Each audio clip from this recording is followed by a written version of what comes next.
The reason we're here today is the kindness and generosity of a guy who is very near and dear to our hearts. He's made a lot of things possible for us down in Auburn. Now he's making something possible for you. And we'd like to show him our appreciation with a certificate. His name is Jim Wolfe. If he could come forward.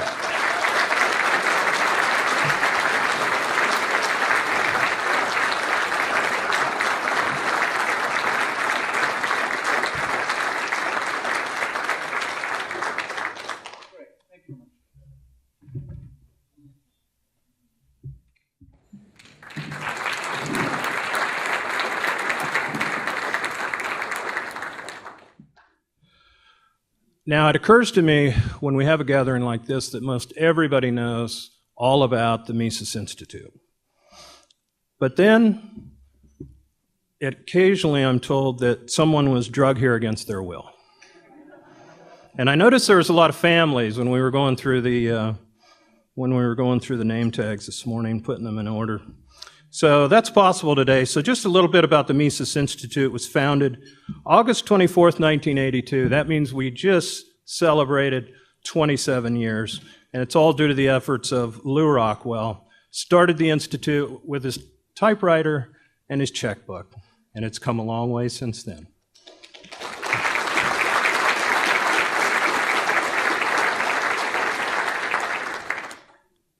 We are a research and educational center of classical liberalism, libertarian political theory, and of course the Austrian School of Economics.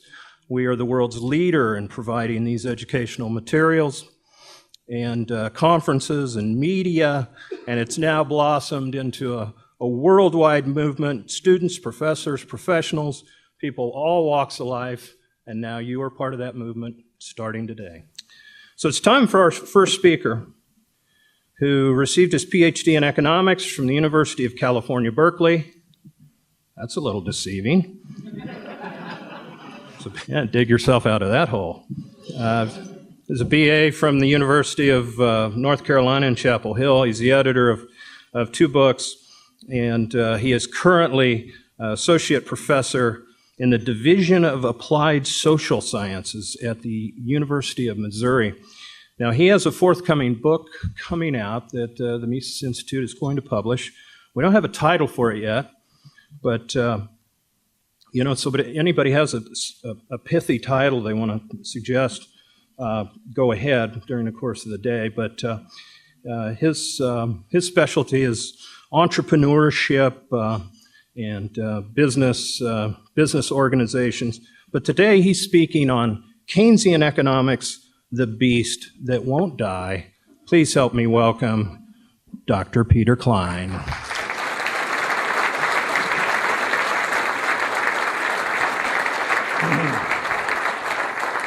Thanks, Doug. Thank you, Doug. It's great to be back on the West Coast. As Doug mentioned, I did my graduate work at Berkeley. Like Seattle, a hotbed of libertarian and Austrian sentiment. One of my professors that I was fairly close to is now President Obama's chief economic advisor, Christina Romer. A very nice person, but someone whose views are a little different from mine. I remember when I started the program, I noticed that virtually everyone else in the economics department was some kind of a left, liberal, socialist, quasi-socialist, social democrat type. And I said, well, I've heard all this about diversity. Are there any libertarians or conservatives or people who might have different views than the dominant view in the department? And I was told, yeah, well, we have a conservative. And it turned out what they meant was there was a guy from mainland China who thought that Deng Xiaoping's reforms had gone way too far and that they should go back to the pure communism of Chairman Mao. So I guess there was some diversity at Berkeley. Now, I want to talk about Keynes today, and I have to confess that this is, in a sense, a depressing time to be an economist. It's a very difficult time to be an economist. Now, don't get me wrong, I love my job. I love teaching and researching and studying about the free market, about the capitalist economic system, about the entrepreneur, about liberty, about human flourishing. But the last year and a half to 2 years, this has not been a good time to be sort of a sound economist. Think about all the things that have gone on in our economy. You have the bank and industry bailouts. This is something that nearly every competent economist opposes. Okay, I mean, saving a particular industry with government protection or taxpayer funds is, a classic example of what the textbooks call the fallacy of composition, right? The idea that something that benefits one particular group or element in society necessarily benefits the entire group. I use exactly this kind of an example when I'm teaching some of these fallacies in my freshman level courses. Bailing out the Chrysler Corporation in 1980, bailing out the airline and insurance industries after 9/11, and so on. There's a great chapter in Henry Hazlitt's wonderful Economics in One Lesson called Saving the X Industry, as an example of Hazlitt's fallacy of the broken window. Saving the X industry simply transfers resources to the X industry from the Y and Z industries and from the taxpayer, and substitutes the political process for the market process in determining how resources are allocated among activities. And yet, when the bailouts began, first the financial sector bailouts, and then the automobile industry and other industries and so on, the wisdom of economic doctrine was almost entirely ignored. The general level of discourse on the housing crisis, the bank bailouts, the industry bailouts was not just among laypersons, but among the media and among politicians and even people who should know. It was just shockingly vapid, vacuous, even by the usual standards of American political discourse, right?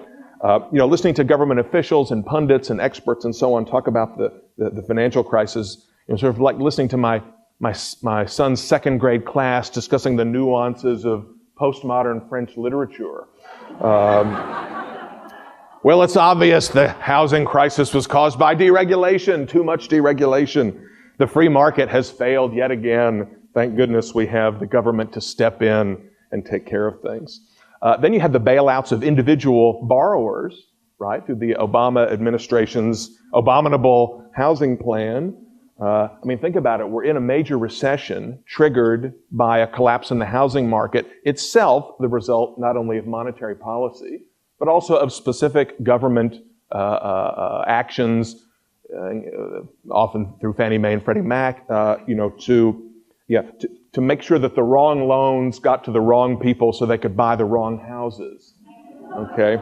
So the administration's remedy is not to let Fannie and Freddie die, their long overdue and merciful death, but to prop them up, to give them additional powers, and to subsidize private mortgage lenders, to extend yet more credit to more people who can't pay it back so they can buy even more property that they can't afford, and to make what might have been a temporary crisis into a semi-permanent one.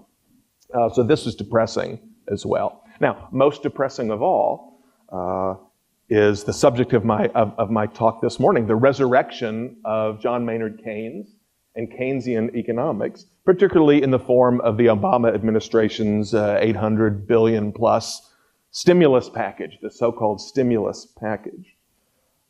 David Leonhardt wrote in the New York Times, this was a couple weeks ago, August 19th, the indispensable economist of the moment is clearly John Maynard Keynes. Keynes's prescription for financial crises, aggressive government action, and by definition, big budget deficits, has been Washington's basic approach since the collapse of Lehman Brothers in September 2008. Leonhardt is clearly right. Keynes is back in the spotlight, at least in the public eye and among most of the intelligentsia. The Keynesian, this is the great Keynesian moment, the great resurrection of a theory, an approach to the economy that to most professional economists had long since been dead and buried. If there are any of you economic students in the crowd, most of us we're taught that the Keynesian approach, which became dominant after World War II through the 1960s, was sort of beaten back by first the monetarist and then the so-called rational expectations or new classical counter-revolutions in the late 1970s and 1980s. But it has come back. Keynesian economics has returned with a vengeance. Now, to the Austrian economists, the Keynesian doctrine was in its original form and remains even in its fancy dressed up form today, nothing more than a tissue of fallacies, a resurrection of long discredited underconsumptionist fallacies that no serious economist before 1936 gave any thought to. Indeed, at the beginning of the 1930s, as you probably know, as the global depression was then sort of in its early stages, the leading explanation among economists and other intellectuals for what was going on was the Mises-Hayek approach to the business cycle. The idea that there had been an unsustainable credit boom in the 1920s that had predictably burst, exposing or revealing a pattern of malinvestments that had to be liquidated for economic recovery to take place. But that Austrian understanding of the business cycle was swept aside during the Keynesian avalanche in the late 1930s. Keynes published his great book, The General Theory of Employment, Interest, and Money, in 1936. And Keynes told us, no, Mises and Hayek have it completely wrong. The problem is insufficient aggregate demand, which is a fancy way of saying spending. There's not enough total spending in the economy. And this problem is easily solved, according to Keynes, with cheap money and massive government expenditures and budget deficits. Okay? And best of all, it really didn't even matter what the government spent the money on, as long as the government spent money on something. Because this new spending would have a marvelous, sort of miraculous ripple effect, pulling the private economy back on its feet.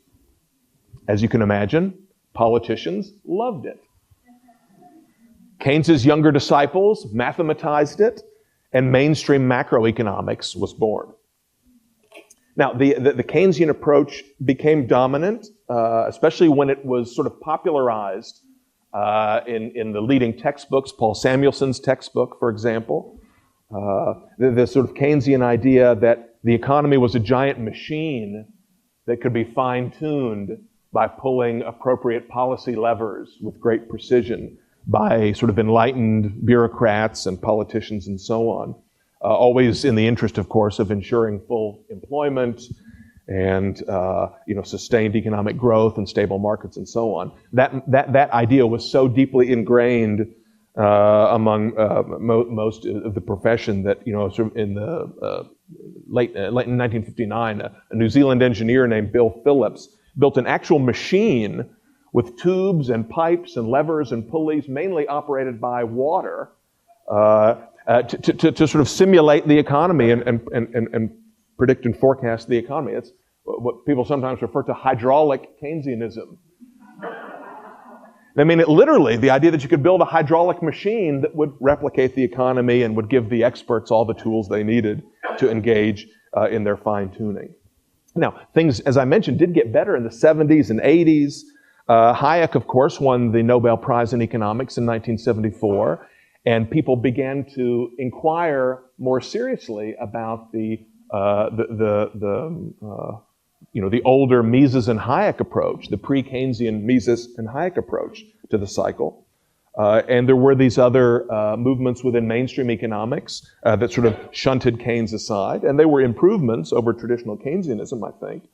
And to many of us, these new advances were sort of, driving the final nail in the Keynesian coffin. The Austrians had shown the essential fallacy of the Keynesian doctrine, and finally, or so we thought in the 1980s, even mainstream economists have realized that Keynesian economics is hopelessly garbled.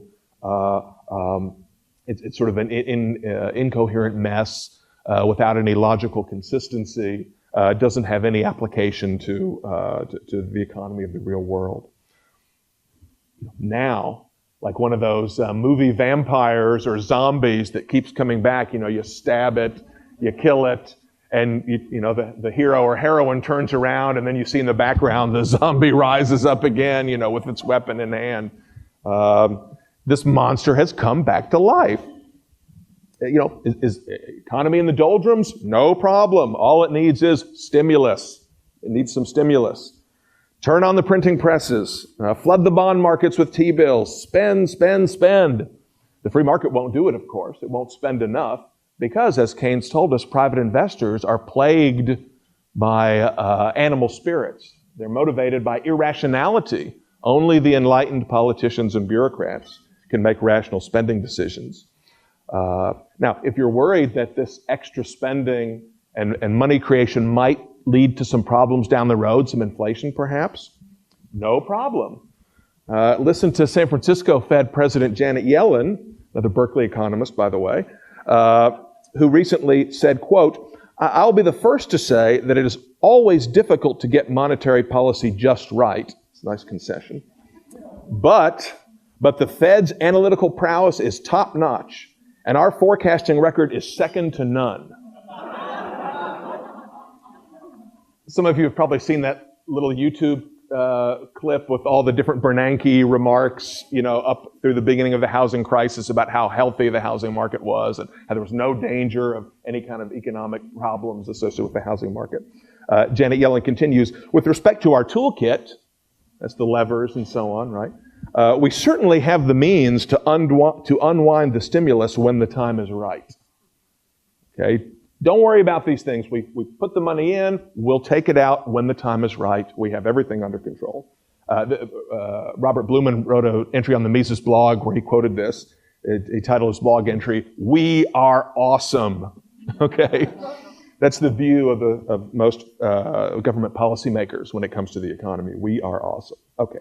So, we keep killing this Keynesian beast time and time again, and it keeps coming back. So what's going on? Well, to understand why Keynesian economics won't stay dead, we have to detour just briefly into the history and sociology of science, social science in particular, and realize that science doesn't work, the way many of us were taught in high school. Formulation of hypotheses, testing them against the data, searching for truth using the scientific method, quote unquote, leading to these kind of incremental advances in knowledge with the old falsehoods tossed aside, new truths embraced and incorporated, and so on. That's not the way scientific discovery actually works. It doesn't work like that at all. It's much more complicated and it's much more messy. Errors, once refuted, don't necessarily disappear from the scene. They hang around. Truth doesn't always win out in the battle of ideas, at least not in the short run. There are a lot of reasons why. They're institutional reasons. It has to do with, finance of scientific research, financing of scientific research, incentives of researchers, personalities, and so on. It's a complicated problem.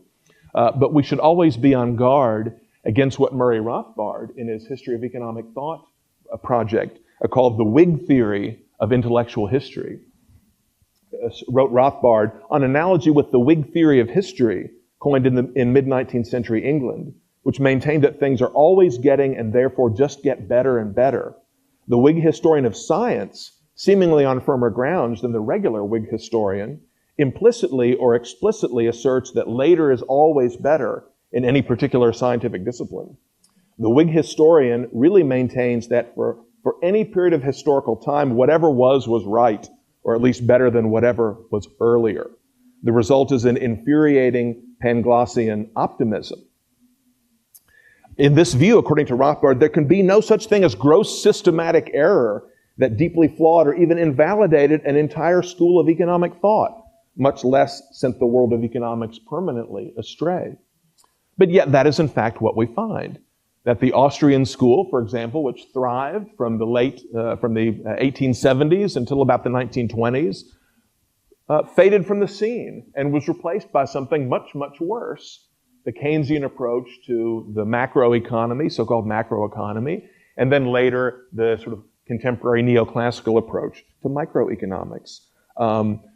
Any trained historian of science will tell you that this naive Whig approach is hopelessly inappropriate. Thomas Kuhn's famous book on the structure of scientific revolutions, introducing the idea of a paradigm. And a paradigm shift shows that scientists are not sort of completely disinterested observers of the world around them, but rather are guided, in some sense blinded, if you like, by particular preconceived notions about what is or isn't the right way to do science, the right questions to ask, and so on. So knowledge can be lost. The great Austrian truths of the business cycle were largely lost after 1936. Theories such as Keynes, discredited theories such as Keynes's, can hang around, waiting for just the right moment to return. What exactly is Keynesian economics anyway? I mean, you hear a lot of people talk about it. We talk about it in a critical way, and its proponents, praise it and so on. Well, I mean, I think you can understand Keynesian economics. You can break it down in just a few simple elements. First, a very high level of aggregation, a focus on aggregate concepts such as total spending, total income, the unemployment level, and so on. Second, the absence of any role for sort of resource allocation within these aggregates. There's no role for relative prices or the decisions of individual consumers, individual entrepreneurs, individual investors. These are all ignored. And third, no theory of capital. The Mises-Hayek approach to the business cycle was built on a particular notion of the capital structure of an economy, developed by Menger and von Bawerk and their great Austrian predecessors. And that's completely absent from the Keynesian model. In the Keynesian story, fluctuations in total spending in the economy, aggregate demand, cause fluctuations in total output, aggregate output. Forget about capital and relative prices and so on. Now, supposedly mainstream macroeconomics has moved beyond this very primitive, crude level of aggregation. But you'd never know it from the discussions of the last year and a half to 2 years. People kept saying banks aren't lending enough. Businesses and consumers can't get loans. Firms have too many bad assets on their books. But the key questions, though, are which ones, right? Which banks aren't lending to which consumers? Which firms have made poor investments? Newsflash to the intelligentsia. A loan isn't a loan isn't a loan, okay? Some people maybe shouldn't get a loan. Hard to understand. Not every borrower should get a loan. The relevant question is which loans weren't made to which people and why. The critical issues, in other words, revolve around the composition of lending. Critical issues in the housing crisis, the composition of lending, not the total amount. Now, Keynesian economics ignores all of this, right? It holds that only aggregates like total lending and total spending and so on matter. Government spending magically transforms into economic wealth, often at a more than 1-for-1 ratio, the famous multipliers of Keynesian economics. And government spending, in that sense, it's kind of free. It's a freebie, right? The government spends $1 and it boosts the economy by more than $1. Wow. Of course, the deficits don't matter because, as the distinguished Keynesian macroeconomist Franklin Delano Roosevelt put it, we only owe it to ourselves. Okay.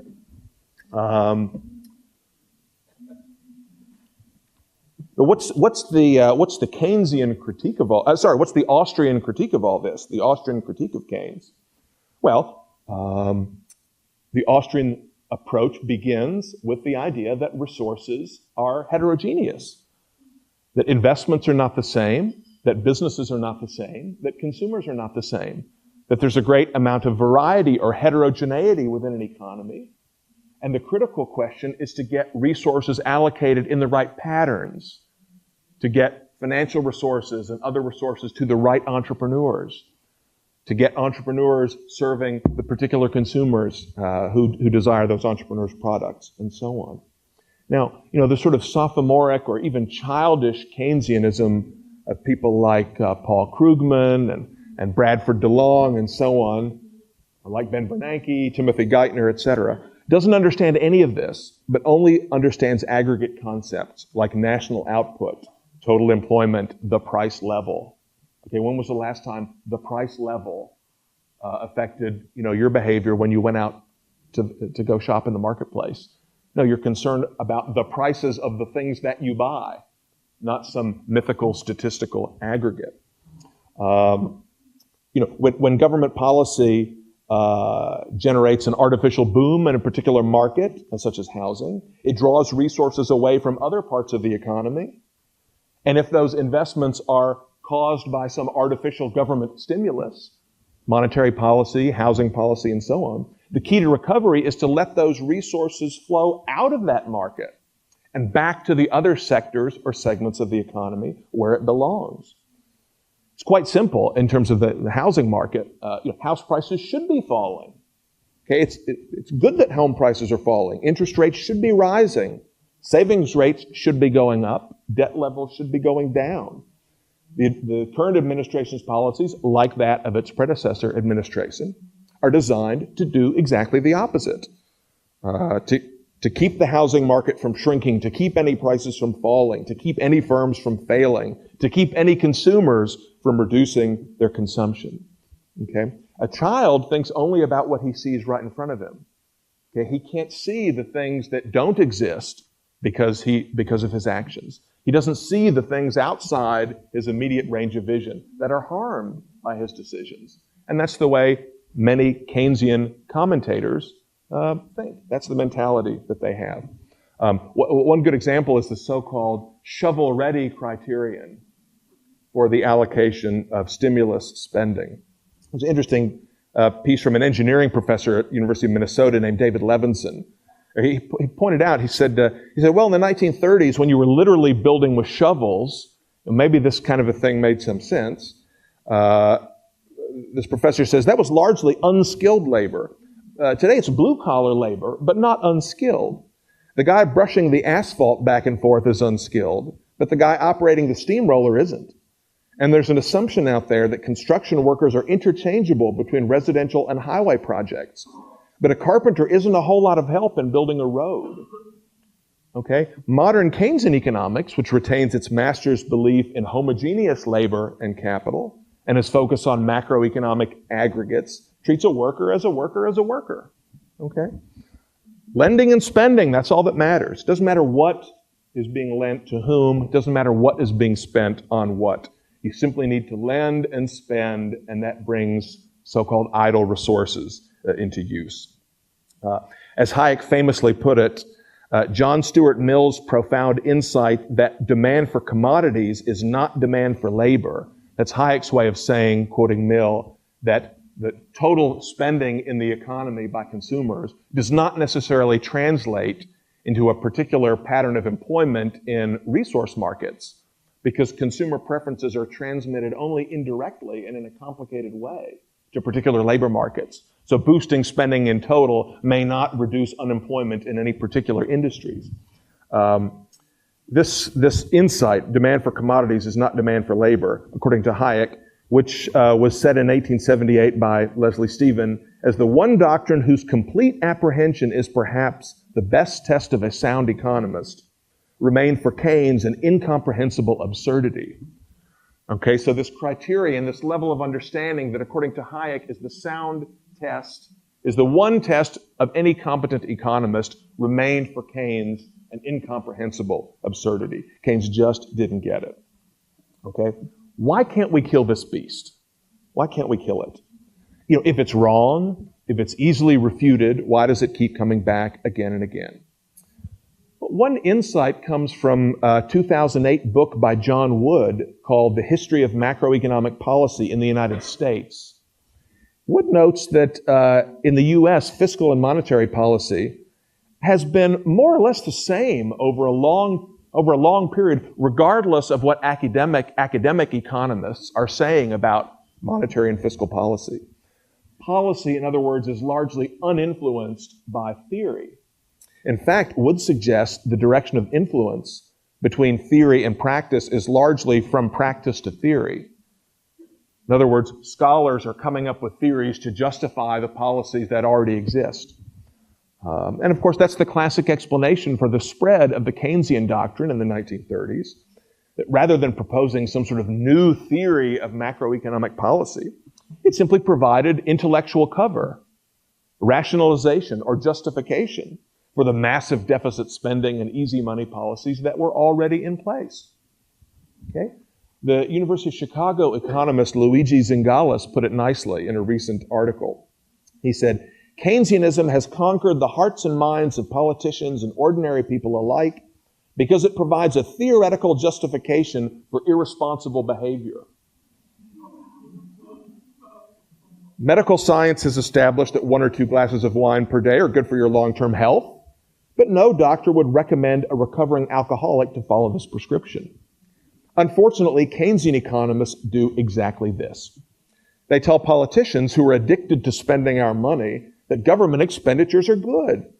They tell consumers who are affected by severe spending problems that consuming is good and saving is bad.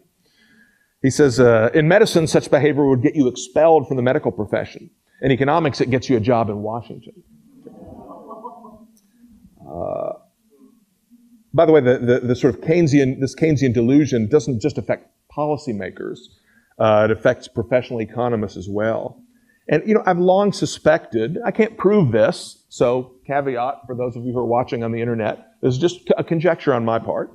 I suspect that people like Paul Krugman, for example, and Brad DeLong, I suspect that for them the appeal of the Keynesian doctrine is ultimately based not really on scientific grounds, but on some kind of aesthetic grounds. They just like it, okay? Deep down in their hearts, they aren't really comfortable with private property, free markets, individual choice. They don't think ordinary people are capable of making wise decisions.